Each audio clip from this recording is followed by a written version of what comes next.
so honored to have the Consul General from the Embassy of Israel out of New York, the Honorable Ofir Akunis, joining us. Sir, welcome to our broadcast, and thank you for joining us for what we know is a very busy time for you. Thank you for having me. I appreciate it so much.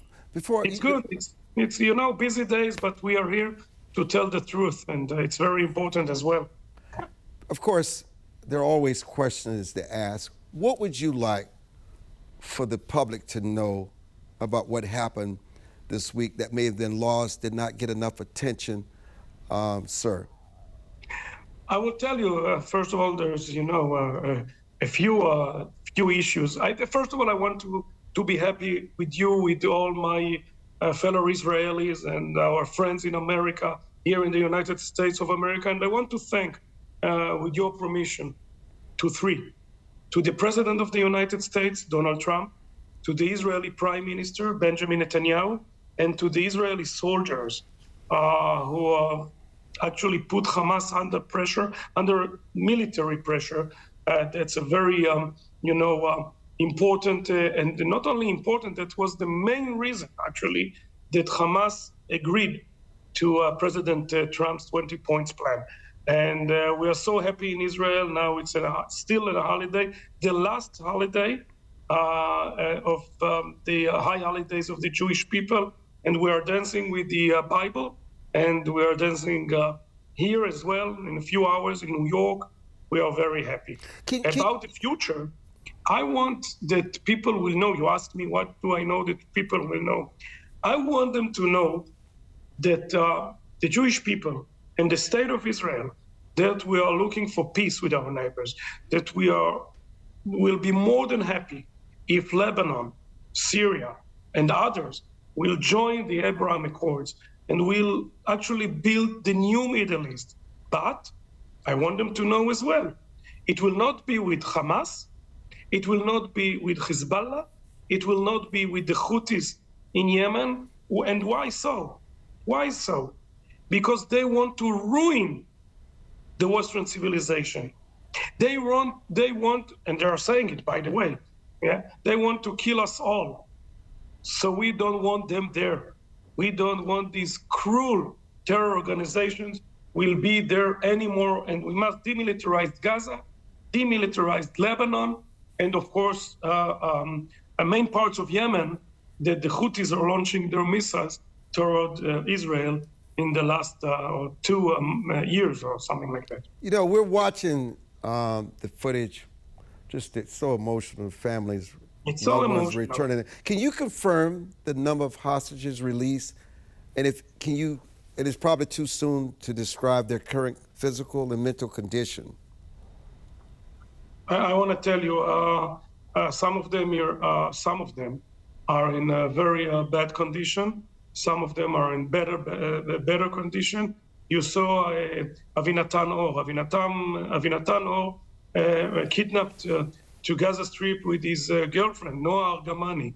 And if you will compare the two actually footages, you can see the difference. And others as well. I will not mention all their names. And now, by the way, you should know that all of them are still in the various Israeli hospitals, and they will be there until, I suppose, the end of the week at least, and we'll find out, and then we'll let you know, of course. Do you actually? First of all, the most important thing is that you talked about the footages that we saw just right now. It's so emotional to see the families who actually were waiting for them for 2 years and 1 week. 2 years and 1 week. We are so happy. It's one of the happiest days to the Jewish people, not only in the state of Israel, but around the world, and to everybody who is with, a beating heart in his soul. How realistic that they have any idea where the remains of the dead are that have not been returned to their loved ones? I think that the agreement is very clear. And we are saying to Hamas terrorists that they must fulfill the agreement in full. That's right. That's it. No more, no more scandals. they cannot, say actually no to the American president, because this is his plan.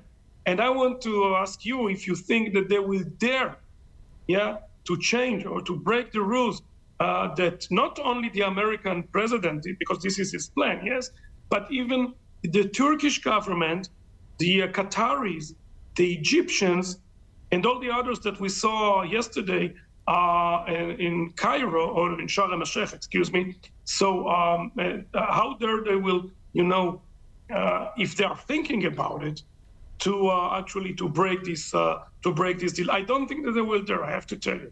How important were your Arab neighbors in this process? I want to tell you something. We want, and it will be a general answer to your question. We want to live in peace with our Arab neighbors. We said it 100 years ago. We always, and we are still saying it. I think that everybody and all of our neighbors will come and seek peace with Israel and recognize the state of Israel as the homeland of the Jewish people. They will be more than welcome to be part of the Abraham Accords or to sign, a different peace treaty with Israel, like Egypt, like Jordan, like Morocco, like the Emirates and Bahrain. So they will be more than welcome. But I will repeat it again and again until everybody will understand. Here in the United States, in the streets of New York and other places, without the terror organizations, they will lay down their weapons. We will demilitarize Lebanon and Gaza, and then we can continue to rebuild Gaza. But how do you balance your humanitarian considerations with your ongoing military strategy? Do you ask about the military? I didn't hear about the humanitarian. How do you balance the humanitarian needs on both sides, Israel and Gaza, with your ongoing military strategy? Yeah, I will tell you. First of all, there is a ceasefire, so now it's easier. Even though, and you must know it, that we shipped to the Gaza Strip from Israel millions of tons during the war to the Gaza Strip, and the fact is that there was no humanitarian crisis there. There's no starvation in the Gaza Strip, even though they spread their blood libel against the Jewish people, against the state of Israel, that there was a starvation in the Gaza Strip. By the way, it's a blood libel. It never happened. I want you to know, and I wanted our listeners, viewers, to know it as well. And now about the military pressure, now we are not put them under pressure anymore, because we are during, this is the second day or the third day of the ceasefire. And as I said, Israel said yes to President Trump plan, and will continue to actually to keep this agreement. If the other side will break this agreement, then they will pay very high, I have to tell you, high price if they will do it. I don't think that they're there, but maybe. Obviously, there are phases that remain in this peace agreement. But something that actually shocked us, Mr. Counsel General, in a latest poll in our country, for the first time ever, more young people have a favorable impression of Hamas than they do the state of Israel. What does that tell us? I think that we failed. Our education was bad. I'm talking about the public education here in the United States. I'm talking about Europe as well, by the way. And even in Israel, even though in Israel, of course, that it's not the situation, but from time to time, you can hear people who criticize the state of Israel as well. And about them, I want them to know, first of all, this interview, it's an opportunity to tell them the truth I hope that they are watching, or even if some of them are watching and change their tell minds, them, it's tell good. I them will in tell 1 you minute, why. and Mr. Because they don't know, in they 1 don't minute, know the in details. 1 minute, tell them what that truth is. The truth? Yes, tell The them what that truth is. I will tell you, first of all, the fundamental fact is that the land of Israel is our land from the days of Abraham, Isaac, and Jacob, yeah, our forefathers. That's the first fact that they should know. We never asked anybody to leave. The opposite is the truth. We always ask them to leave, the others, the minorities, to live with us side by side, to progress the promised land, to progress our children together. You know, I will give you an example. That's like this. I served as a Minister of Science and Technology in Israel for almost 6 years. You know that one of my main decisions was to give to the poorest families in Israel free of charge computers or tablets. And I insist, as an Israeli minister, the Muslims, the Christians, the Druze, the Arabs, all the other minorities in Israel will get these computers and tablets as well free of charge, and even more than their numbers among the Israeli society. We want to live with our neighbors, together. But about the last debate, the last war, we didn't start a fire. We never invaded Gaza Strip. We never burned people alive. We never raped women. We never kidnapped 251 civilians. When was it? On October 7th. Who did it? Hamas did it to us. They started a fire, and we actually protect and defended our people, and will continue, by the way, to defend our people, because if they want to live in peace with us, they are more than welcome. They will find our open doors, and you know what more important than open doors? Our open hearts. They will find our open hearts. But if someone will try to murder our people, to kidnap them again, or to hurt them again, no, they will pay very high price. I cannot thank you enough for joining us on such short notice, Counsel General. Thank you so much. And we look forward to having you back in the future. And Am Israel Chai. Always remember. Yes, thank you. When we come back, thank you so much. Thank you. Thank you, brother. Have a good one. We pray for everyone. When we come back, we'll discuss briefly the continued government shutdown.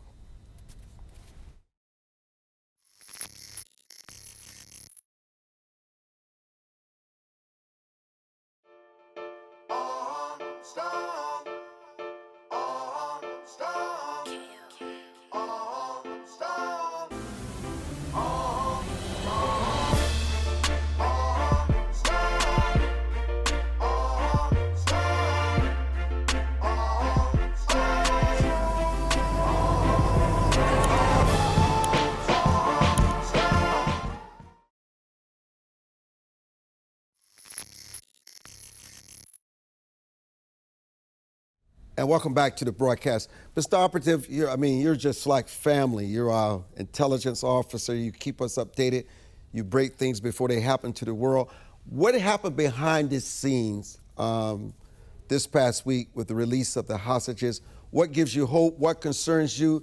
And has Donald Trump his credibility with the Middle East, with Europe, is just off the charts? What does this do for Donald Trump? What do they need to do going forward? Well, so far, Armstrong, the results of the visit, the results of all of this spilling from the deep penetration strike on the nuclear facilities inside Iran, that changed the paradigm for people in Iran in their effort to measure risk of what it may cost dealing with the United States if they resist or if they attack. Or there's a lot of calculations that go on anytime anything occurs. But when you have the situation now where the Hamas has given back everybody that they say is alive, and I don't think there's any women in the mix for that. I suspect the women that may have made it this far after 2 years, were killed rather than give them back, because the atrocious nature of what is likely to have occurred to the women, especially the young girls that they captured, as you could see from the October 7th videos that were taken on GoPro cameras by the attackers. The documentation that would follow that would be horrific. And rather than experience that or try and deal with it, it's easy to say that they were lost in the attack. They just make up a story. They're dead. Their bodies may not be recovered ever. And then the Palestinians try and move on. The Hamas tries to move on. The people that are involved on the ground, the Israelis, the intelligence apparatus of many countries, understand what has gone on. But getting the Palestinian Hamas system to move is a Herculean lift, and they managed to do it. And you can't understate the impact that the Iranian deep penetration raid with the B-2 attack that hit their nuclear facilities was a major incident in tipping the scales to but make in spite today of all happen. that, the Iranians were on board with this peace agreement. The Arab states were on board with it. The Europeans were on board with it. It certainly, Trump has fired a warning to Moscow that he may arm Zelensky with weapons. The president met with Zelensky on Friday in the Oval Office. What kind of pressure does this put on China? They're always also saying that China doesn't any longer need to get its oil from Russia. It can get its oil from OPEC. It needs to stop supporting Russia and this Ukrainian war. It's the only reason why Russia is surviving. It seems as though what is happening this week, if it can sustain itself, is having a ripple effect across the globe, and it's changing the dominoes of where the power lies moving forward. That's correct. That's a correct assessment. That this president, our president, has done things that no one has really done in decades, where you have an assertive president who's not afraid to make a hard decision. He calls things exactly as they are. He doesn't sugarcoat things. And he doesn't use any of the terms that we have become so comfortable with of incremental response, limited response, proportional response, leading from behind, all of these meaningless word salad phrases that are read by our enemies as weakness. Trump came out and said he was not going to tolerate this. There's a deadline. And then he enforced the deadline.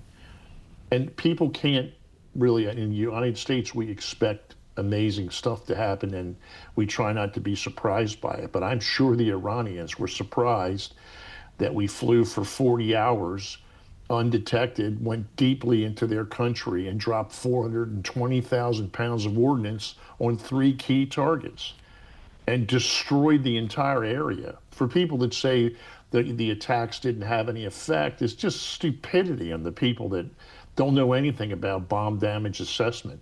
You can't drop 420,000 pounds of HE and not have a tremendous amount of damage happen. It just doesn't occur. You know, I was struck by this, the testimonials of the hostages that have been released. The fact that some have said that once Donald Trump was elected President of the United States, the dynamics of their situation changed. They went from being starved to death, from being brutalized, from cursed out, to being isolated, to all of a sudden being humanized, given food, and also medical attention. They also engaged in discussions with Hamas leaders who talked politics.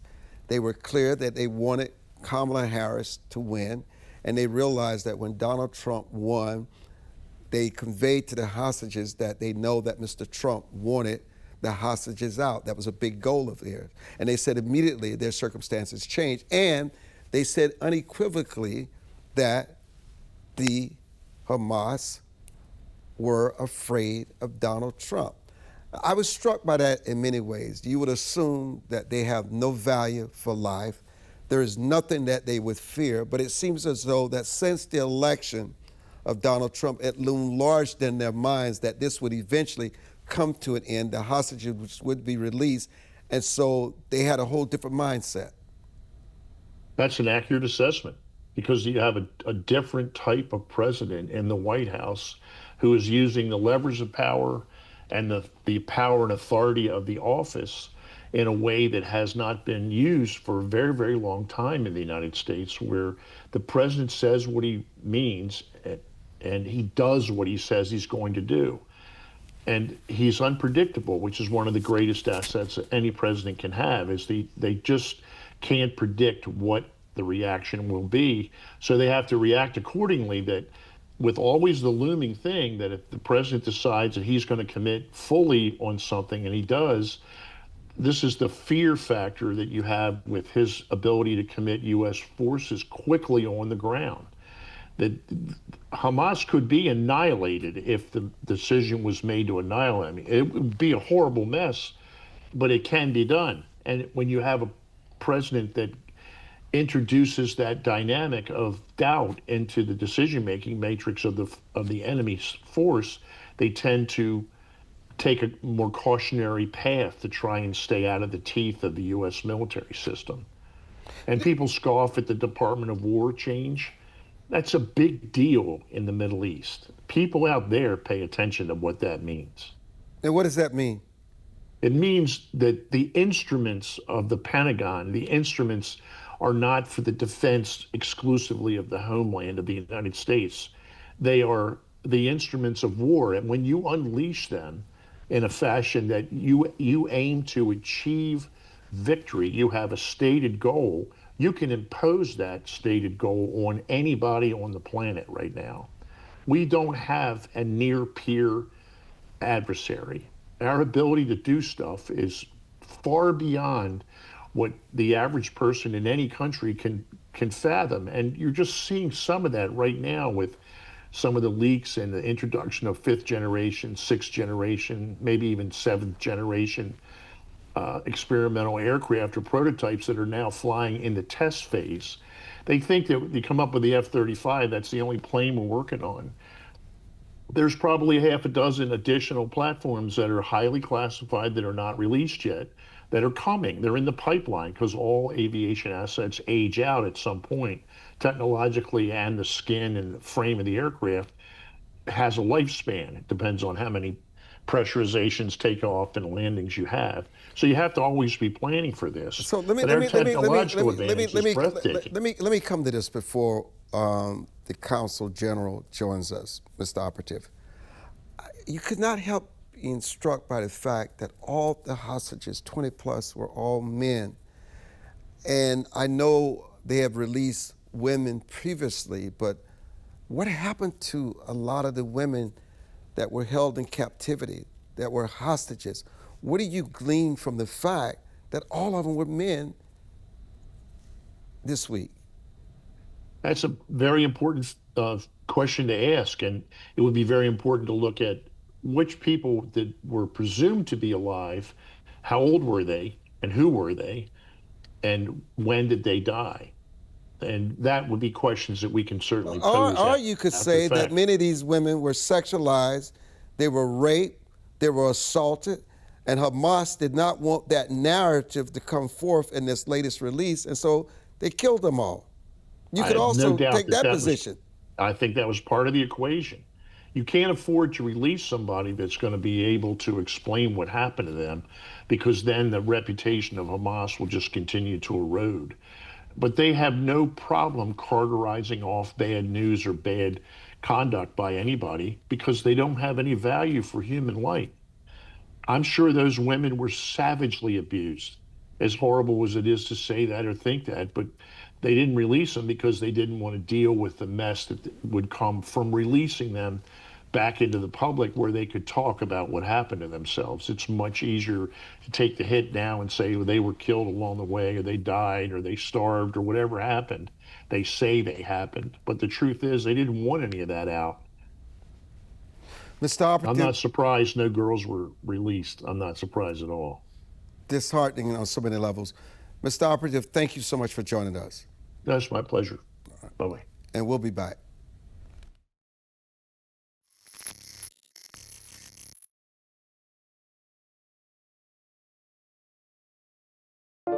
It is easier to build up strong children than to try and repair broken men. The streets are plagued with crime, violence, there's a lot of poverty, and it's all a result of lack of education that's happening in our schools. So it really is a crisis.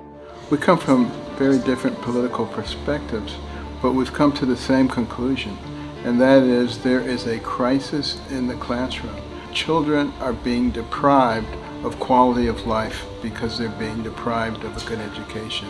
We must solve this problem. It's incumbent upon all of us to join hands together to get this done. We can't afford to wait one more day before we address these issues, because every day we lose another child.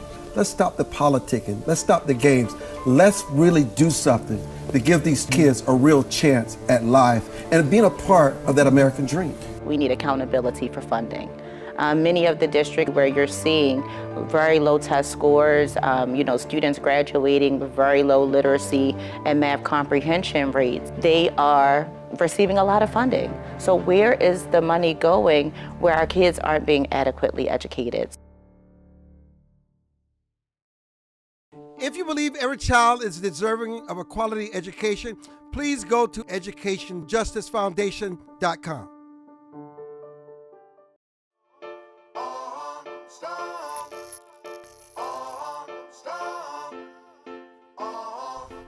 If I may, let me read.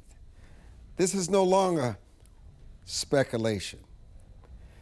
These are the CIA's own emails.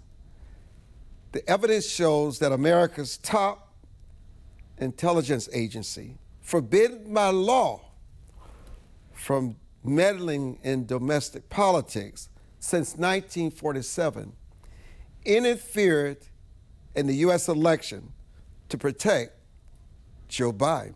Whoa, what are you saying here?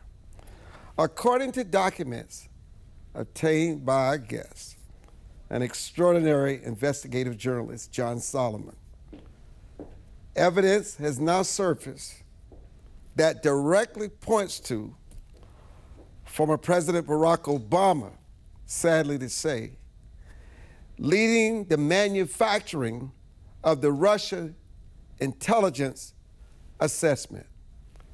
Mr. Solomon joins us in this shocking, earth-shattering news that he's uncovered. John, welcome to the broadcast. Yeah, good to be with you, Armstrong. Walk us through this. Well, at the end of the 2016 election, when Hillary Clinton lost, neither Hillary Clinton nor Barack Obama could accept the fact that the American people had chose Donald Trump. And so they did everything they could to extend the ruse of Russia collusion. So during the election, they were trying to float the story that Donald Trump was a pawn or a collaborator with Vladimir Putin to hijack the 2016 election. There was no truth to it, but they got the media to bite on it. And then after the election, when Donald Trump won, they tried to blame Donald Trump's win on Vladimir Putin. Wait a minute, and Russian John, wait a meddling. minute. There was no Russian meddling. The only way they could make the claim that Vladimir Putin was trying to help President Trump win the 2016 election was to rely on a dirty, inaccurate, debunked, discredited intelligence document known as the Steele dossier. What was wrong with the Steele dossier? Well, first, it was funded by the Hillary Clinton campaign as an opposition research project. When the FBI began deducing it and analyzing it, they realized the information coming in from this former MI6 agent who was on Hillary Clinton's payroll, that it was either uncorroborable or completely debunked. They literally found things in it that were inaccurate. The FBI fired Christopher Steele for leaking to the media. The document should never, ever have been relied on as an intelligence product, but the FBI and the CIA both used it. The FBI used it to get FISA warrants to spy on certain Trump campaign officials like Carter Page. The CIA then, under the tutelage and instruction of President Barack Obama, decided to create an entire intelligence product, a fake intelligence product that would come to the opposite conclusion of what career intelligence officials believe. Career intelligence officials believe that Vladimir Putin did not try to help Donald Trump win the election. In fact, they believe he didn't have a preferred candidate. And the career people noted that Russia stopped its countermeasures in October of 2016, meaning they stopped trying to influence the election at the moment when most people were making up their mind. That's what career people believed. They briefed that to Congress in November of 2016. And then Barack Obama waved a magic wand and said, I don't like that conclusion. Don't brief me on that. Come up with a different conclusion. And to get to that different conclusion, to create that political excuse that Hillary Clinton didn't lose fair and square, the American people were deceived, that was the fake story, they used the Steele dossier to come to an intelligence product conclusion that Donald Trump was aided by Vladimir Putin, that Vladimir Putin tried specifically to help Donald Trump win the election. That is contrary to the evidence. It's contrary to the conclusions of the CIA career people, but it's what Barack Obama, John Brennan, and the gang around President Barack Obama wanted to be the storyline as Donald Trump became president. And we were kept from this information for 6, 7, 8 years. It's only because of recent declassifications by Director of National Intelligence Tulsi Gabbard and CIA Director John Ratcliffe that we learned that this ruse was in place, that the entire intelligence product imposed on the American people in December of 16 and January 17 was a fake. It was basically based on bad intelligence, and it was hijacked solely at the request of the president, Barack Obama. Talk about Devin Nuland, who was on the committee at the time, rushed over to the White House to tell Mr. Trump that they were trying to upend him as president, literally overthrow the presidency, and how they got the operatives in the CIA and the intelligence community to sign off on all this. Talk about this and how eventually the media and the committee forced the resignation of Mr. Nunes. Yeah, well, there is a lot of different players going on. So at the time, Devin Nunes is the chairman of the House Intelligence Committee. He's investigating Russia collusion. He realizes that what sounds like a big Watergate-style scandal is actually a fake scandal. It actually is a ruse. It was a political dirty trick. He tries to bring this to the attention of everybody. He uses his position as the chairman of the House Intelligence Committee to start gathering the evidence, start unraveling all of these fake things, the Steele dossier, some of the early assessments, the intelligence community assessment that Barack Obama did. And the Democrats lodge a fake allegation against him, which causes him to be temporarily removed from the committee. And he's put on the sidelines for a while. It's part of the weaponization, part of the politicalization of our intelligence committee. Now, eventually, Devin Nunes is cleared. He's allowed to come back to the committee, and then he issues what is known as the Nunes Report in 2018. The Nunes Report is the roadmap that I used for the following 6, 7 years to unravel the false story of Russia collusion. Now, at the time it came out, the Democrats, their allies in the media, people like the Washington Post and the New York Times, people like Adam Schiff, they tried to demean and denigrate and disown the Nunes Report. But history has shown that the Nunes Report was accurate, that there was no evidence of Russia collusion. That was the conclusion that eventually Robert Mueller, a special prosecutor, made, and John Durham, a second special prosecutor, made. So 2 separate special prosecutors concluded there was no collusion. But for a period of time, the collusion was the official narrative of Washington because Democrats, intelligence operatives, and their allies in the Democratic media and the legacy media continued to foist a story, a narrative on the American people that was based on, as John Durham said, no evidence. There was no evidence of collusion, but they kept doing it. They kept making it look that way. Nunes pays a dear price. They sully his reputation. They sidelined him for a period of time. But history has shown the Nunes Report to be accurate, and the original work by the Comey FBI, the original work by the Brennan CIA to be the real fake news in this storyline. What was the purpose of the 2020 intel letter and who initiated it? And can you walk us through the chain of communication that led to the signing of that letter?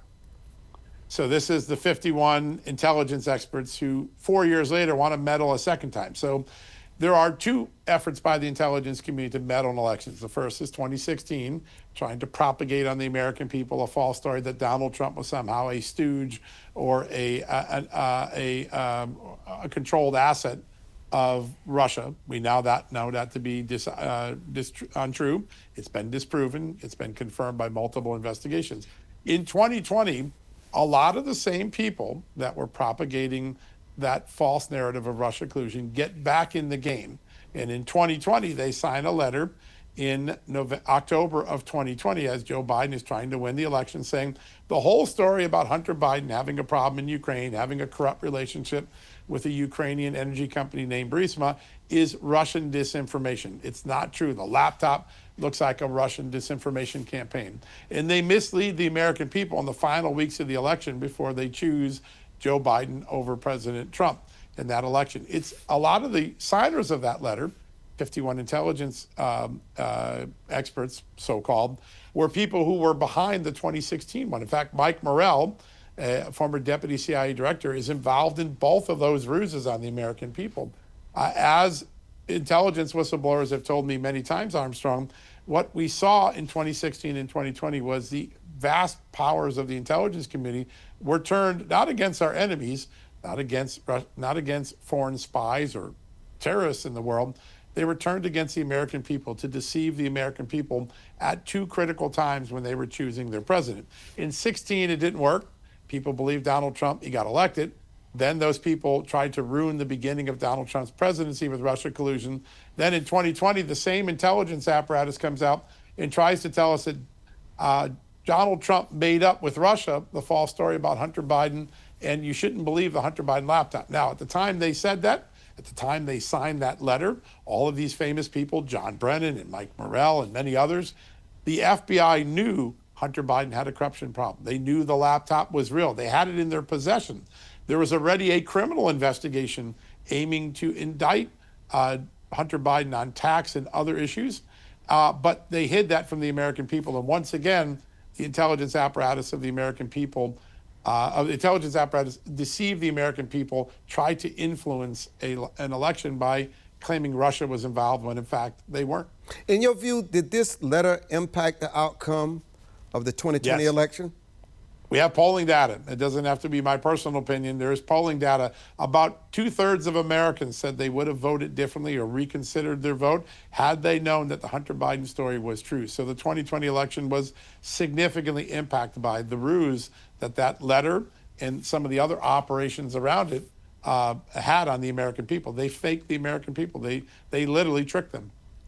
Was the CIA, John, acting independently, or was there political pressure from elected officials? And how often has the intelligence community, John, historically intervened in domestic politics? I assume not since 1947.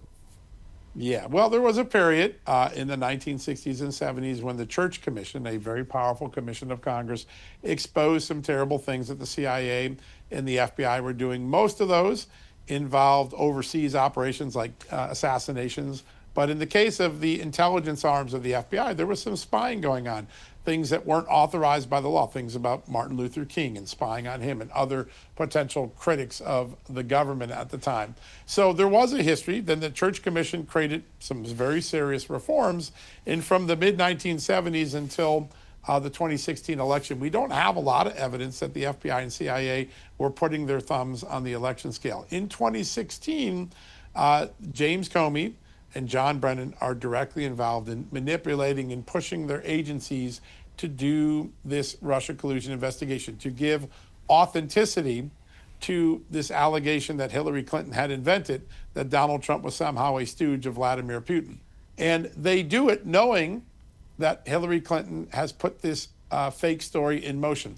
There's an intercept in the summer of 2016 that both the CIA and the FBI are told that Hillary Clinton has authorized a plan to put a fake story out there that Donald Trump is in bed with Russia to get the attention off her and her email scandal. The FBI and the CIA and Barack Obama all know that in late July of 16. And despite knowing that this is a political dirty trick, not based in fact, but based in a political desire of Hillary Clinton, the FBI gives credence to that by beginning to investigate the very allegations that Hillary Clinton's campaign invented. And then a few months later, when Hillary Clinton loses, the CIA comes in behind the FBI and says, oh yeah, we have proof of Russia collusion, and they definitely tried to tip the election to Donald Trump. And in that circumstance, John Brennan is driving that. He's driving that over the objections of career officials. And that false intelligence product, that fake intelligence product, gets into the American public, it's imposed on the public, and we're deceived again. So in both cases, Comey, Brennan, and Obama, those are three people we can say for certain, they knew that a ruse was underway. In many ways, they facilitated that ruse, and in some instances, they didn't stop it, even though that would have been the right thing to do. You know, before we say goodbye to you, John, will anybody be held accountable and responsible for this? And what leverage, if there's any, if this is all proven to be true, that a former president played a role in undermining a sitting president? Well, right now, Kash Patel, the FBI director, has written a memo suggesting that we should look at the period of the summer of 2016 to the summer of 2024 as one ongoing conspiracy, one wash, rinse, repeat cycle of trying to foist fake allegations on Donald Trump and use the intelligence and law enforcement apparatus of the United States government to give legitimacy to those fake allegations to deceive the American public. There are three different cycles. One is Russia collusion. The second is Ukraine impeachment, and Hunter Biden's innocent, Donald Trump's the bad guy. And then in 23-24, it's the classified documents case. The Kash Patel is looking at that, and there are some evidence that the Justice Department is now going to pursue a grand conspiracy case. If that happens, a large number of people could be prosecuted. Right now, we have the first prosecution. James Comey, the former FBI director, is accused of lying to Congress about leaking in conjunction with some of these pieces of information. John Brennan has been referred to the FBI about lying about using the Steele dossier to do that intelligence assessment. He's not yet been indicted. He could be. We'll see what happens. But if the Justice Department pursues a grand conspiracy cases, a lot of different people, intelligence agents, FBI agents, lawyers, and prosecutors could all be rolled up into a much larger accountability scheme. But we'll have to see if that happens. That's in Pam Bondi's hands now. You know, John Solomon, thank you for this breaking news. When we return, the Consul General from New York, Ofir Akunis, with the Israeli embassy, will join us. And then later on in the show, our CIA operative would join us to also talk more about the most important story this week, the release of the American hostages and the peace agreement still holding together. We'll just have to see for how long. I'm Armstrong Williams, and we'll be back.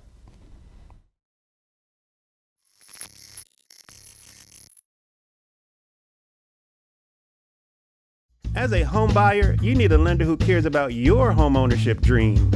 United Security Financial has been helping families secure their dream homes for 30 years. We're a national fair practice lender that provides affordable mortgages and low down payment programs to eligible home buyers. To learn how United Security Financial can help you secure your dream home, call 1-800-373-4186.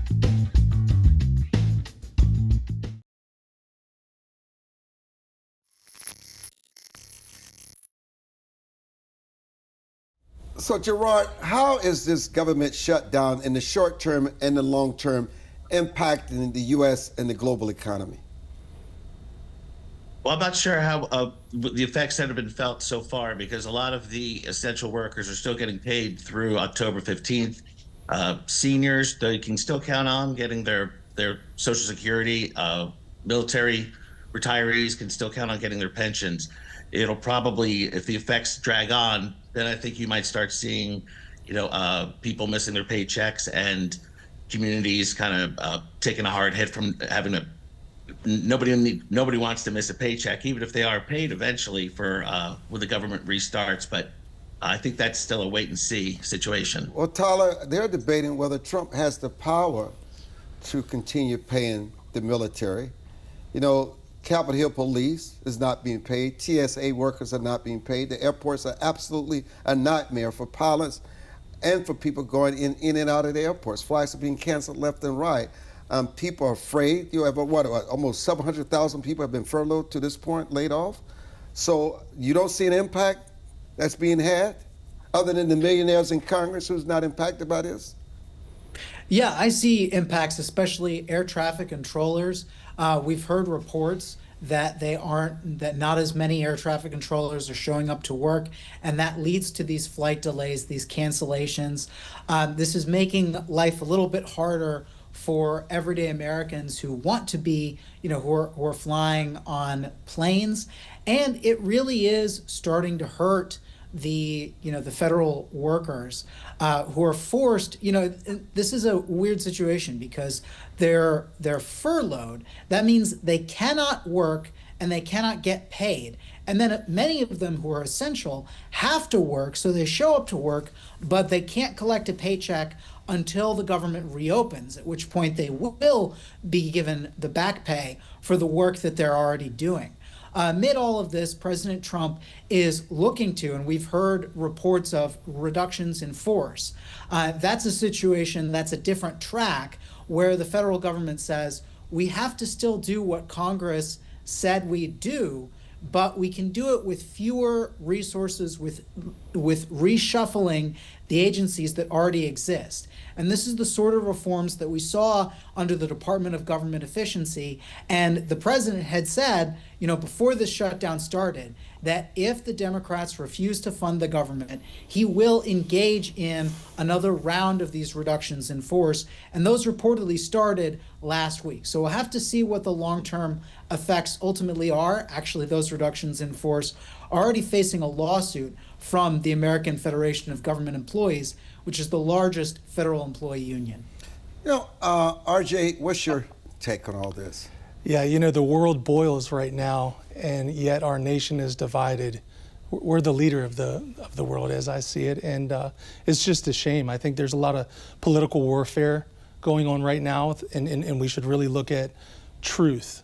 Like right now, the Democrats blame the Republicans for having control, but yet do they really have control when they don't have 60 seats? They only have 53, and you need 60 to pass a bill in the Senate. So there's these concerns where there's just a lot of blame game, and I think it's unfortunate. But Gerard, let me read what the president said, because I think he's overtly politicized this process, and this is from the president. He explicitly stated, we're only cutting Democratic programs. I hate to tell you, but there's some very popular Democrat programs that aren't popular with Republicans, frankly, and he certainly has made good on that promise, and he will continue to use that as leverage. Is that good coming from the President of the United States, that we're targeting blue states and Democrats? I mean, imagine if Joe Biden were president and he said that about Republican and red states. I mean, seriously, let's have some integrity here, okay? Because we're journalists at the end of the day, and we're the fourth estate, and it's our responsibility to hold everybody accountable and responsible, not giving anybody a pass, including the President of the United States, when he says things he should not say. Now you have the floor. I'm more focused on what the House and the Senate are doing. But I asked you the question about the president. Well, he says things, but let's look at what they're doing. But I'm asking you, do you have, no, not today. No. Do you have an issue with what the president said? I don't think it matters one way or the other. That's his style, that's his personality. My opinion isn't really going to, weigh in. I think that there's a lot that... Wait. Tyler, does it matter that the president said this? Well, I think it matters. I think it's also important to look at when you're looking at them reevaluating some of these grants that are going to these blue states and blue cities. The reasons that they're doing so are they're saying we want to make sure that this is in line with what we think are the best interests of the American people. But Tyler, there are Democrats in that state that voted for President Trump. Not all Democrats voted for Joe Biden. So what are we saying here? Yeah, I think it's important that we have a government that sends money that has been allocated by Congress in ways that are good for the American people and for the country as a whole. And I think it is important when you're looking at what these programs, what this money is being used for, that this money goes to effective uses and actually supports things like infrastructure payments and building up the infrastructure, as in the case of New York. Let me come back to Gerard. I don't want to be rude to Gerard. I'm gonna let him make his point, because obviously he's not gonna talk about what I wanted to talk about, but I still want to respect him because I appreciate him being a guest on our show. Armstrong. Okay. A lot of people, it comes down to strategy. A lot of people are very quick to question what President Trump does. For example, on tariffs. But no, I'm questioning. So, this is not somebody else questioning him today. I, as a broadcast, as a journalist, am questioning him, not somebody else, Gerard. So you stay on what you want to talk about because I wanted to come at you. So go ahead and make your point. Well, right now there's about 95% of federal workers that live in Virginia and Maryland, and they are just, it's a point you can just put in your pocket. 4 senators, all Democrats, that are choosing to shut down the government and keep their people at home. But my point is really that what, as President Obama said in 2009, elections have consequences. And what the people voted for in November was to stop the egregious spending, to get a tight grip on the border, to do something about crime. And the bills that the House and the Senate, the House passed a clean resolution. And what the Democrats are seemingly saying is, let's pretend we won the election. Let's bring back the Obamacare subsidies, the Medicaid expansion. Let's bring back the Corporation for Public Broadcasting. I mean, there's nothing, or USAID. There's nothing they're not willing to bring back. It's as if the election didn't happen. And so if you want to say who's really causing the problems, I'd say the people spoke in November. President is doing and the Congress is doing what they were sent to do. And so if you're looking at a shutdown, on top of the healthcare that they're saying needs to get funded, is funded to the end of the year. And you have Gavin Newsom and Pritzker openly saying that they are funding healthcare for illegal aliens, no matter, regardless of your status as an immigrant, they're gonna fund you. So well then why can't we say we all can be right, but also the president's words matters? Can we agree on that? The president's words do matter, and I think it comes down to if it turns out that his trolling gets the Democrats to the table, then it works. I don't think we'll know until we know. Again, people are very quick to judge the president and say he's off the rails, he's impulsive. But look at the results he's getting in the Middle East. Look at what he's doing with tariffs. We've got a lot of great deals. So my view is that's not my style, but let's see if it works before we weigh in. I have to tell you this, R.J. Blake, and I am the first to applaud the president for his success in the Middle East. But if people are suffering at home, losing their life, not getting their pay, putting them in financial ruins, that stuff pales in comparison when you're suffering yourself. They're going to say, what about us at home? I certainly agree. I think we need to look past words, though, and also look at truth. Yes. There's runaway spending. How do I know this? I run a CPA firm that supports 14 agencies in the government, defense, intelligence, and civilian agencies. Improper payments in 2024, $162 billion. Some of that's fraud, waste, and abuse. The majority of this explosive spending has been in social and welfare programs, not in defense and national security. And yet we have threats abroad. We see the world boiling. We need to put more money to defense and national security. I think the people voted for that. We see Trump doing that. I understand the divisive words, but we need to look a little past. I want to thank everybody. This has been an incredible show today. Thank you all so much for joining us. Really appreciate it. Have a wonderful weekend.